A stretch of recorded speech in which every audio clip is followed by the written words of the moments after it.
De paix qui a été signé à Alger au mois de juin. Vous en pensez quoi, vous, de cet accord de paix? Vous, je le rappelle, qui, au début de la crise, est allé négocier. Vous avez donné une chance au dialogue avec les groupes islamistes armés du Nord.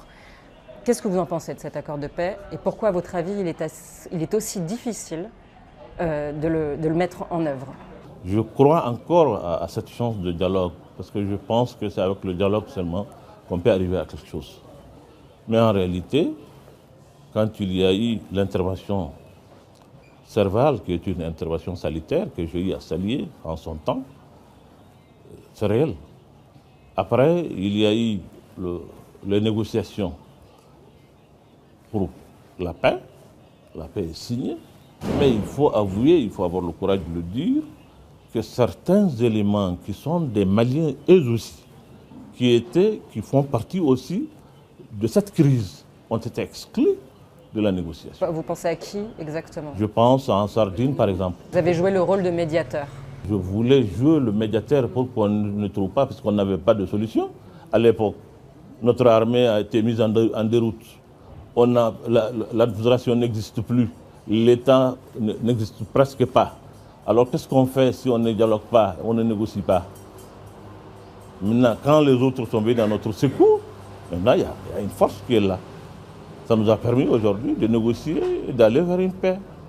Mais quand vous n'avez pas, vous êtes en position de faiblesse, vous faites quoi? Oui, bien sûr.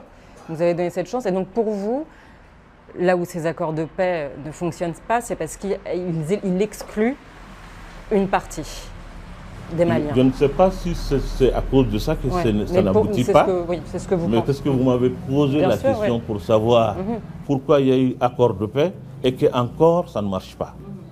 Je vous ai dit mon point de vue, il y a eu accord de paix. Ceux qui sont censés être les belligérants, tout le monde est d'accord.